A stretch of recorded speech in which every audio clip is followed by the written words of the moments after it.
Elevate your aspirations, guaranteed placements and higher salary packages. Admissions open at St. Mother Teresa Engineering College, the best institution in Thuthukudi district. தமிழகத்தில் சட்டம் ஒழுங்கு சரியில்லை எனவும் இங்கு 2026ஆம் ஆண்டு தேசிய ஜனநாயக ஆட்சி மலரும் என்றும் மத்திய உள்துறை அமைச்சர் அமித்ஷா பேசியிருந்த நிலையில் திராவிட சித்தாந்தம் இருக்கும் வரை தமிழ்நாட்டில் பாஜகவால் காலூன்ற முடியாது என்று திமுக எம்பி ஆர் ராசா பதிலளித்துள்ளார்.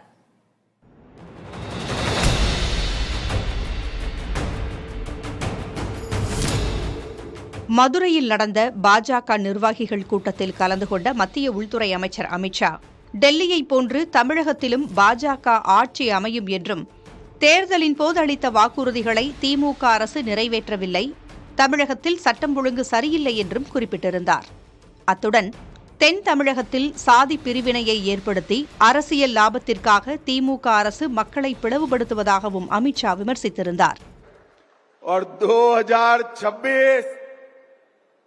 25 में दिल्ली में सरकार बनी, 26 में तमिलनाडु की बारी है.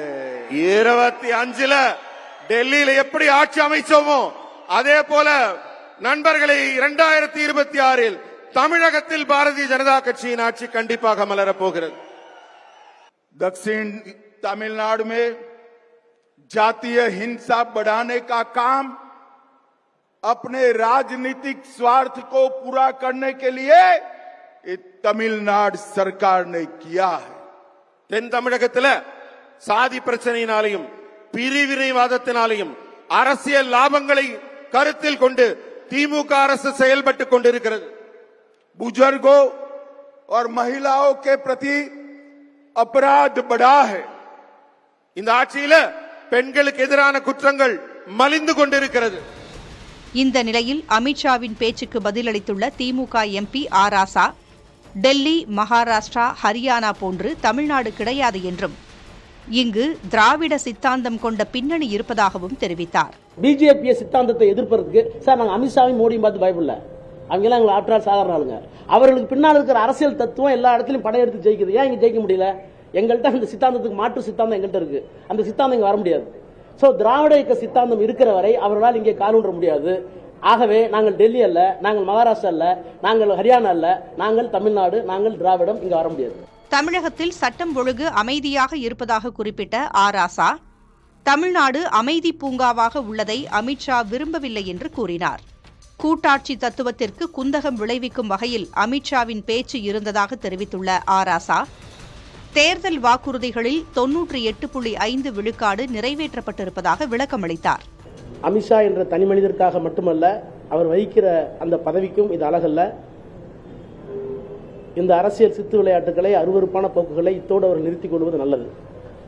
நாங்க 98.5% நிறைவேற்றிட்டோம். நான் கூப்பிடுறோம், வாங்க, எங்க வச்சுக்கலாம், வாங்க. அரசு ஊழியர்களுக்கு ஓய்வூதிய திட்டம் மட்டும்தான் நிக்குது. அதுக்கு ஒரு குழு போட்டிருக்காரு முதலமைச்சர். அதுல நிதி பற்றாக்குறை இருக்கு, அதை எப்படி செய்யலான்ட்டு 2 பேருக்கு காம்ப்ரமைஸா ஒரு டீம் போட்டிருக்கோம். அதாங்க ஒத்துக்கிறோம். அதை தவிர மீது என்ன செய்யல, சொல்லாதையும் செஞ்சிருக்கோம். நான் கூப்பிடுறேன், அவர் கூப்பிட வேணாம், நான் கூப்பிடுறேன், வாங்க அமித்ஷா அவர்களே வாங்க, நான் தயார். தமிழ்நாட்டில் மதவாத சக்திகள் நுழைய முடியாது என்றும், எப்படிப்பட்ட கூட்டணி அமைந்தாலும் அதனை திமுக கூட்டணி வெல்லும் என்றும் ஆர் ராசா கூறினார். தமிழ்நாட்டை கண்டு பிரதமர் மோடிக்கு அச்சம் ஏற்பட்டுள்ளதாகவும், அதனால்தான் அவர் அடிக்கடி தமிழகம் வருவதாகவும், திமுகவை கண்டு பாஜக தான் அஞ்சுவதாகவும் அமித்ஷாவிற்கு பதிலளித்தார். மணிப்பூர்ல என்ன நிலைமை? கவர்னர் வெளியே வந்தாரா? பிரைம் மினிஸ்டர் பதில் சொன்னாரா? என்ன நிலைமைன்னு கேட்கிறேன். போலீஸ் பாதுகாப்போட, ராணுவ பாதுகாப்போட பெண்களை கூட்டிட்டு போய் கற்பழிக்கிறாங்க. வீடியோ வெளியே வந்துச்சு. அந்த சீஃப் மினிஸ்டர் எடுக்க முடியல, கவர்னர் பதில் சொல்ல முடியல. இவ்வளவும் பார்த்துட்டு ஊமை மாதிரி உட்காந்துருந்தீங்க. அருவருப்பா இல்ல, வெக்கமா இல்ல? நாங்க தான் கேட்டோம், திமுக தான் கேட்டுச்சு.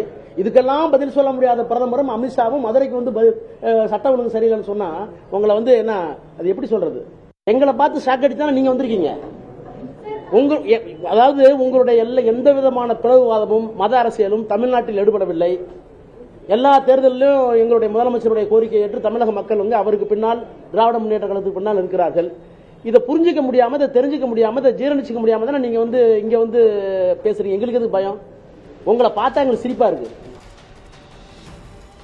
இதனிடையே தமிழகத்தில் மக்களின் பேராதரவோடு நடைபெறும் திமுக ஆட்சியை குறை கூறுவதற்கு உள்துறை அமைச்சர் அமித்ஷாவிற்கு எந்த தகுதியும் இல்லை என்று தமிழக காங்கிரஸ் தலைவர் செல்வ பெருந்தகை விமர்சித்துள்ளார்.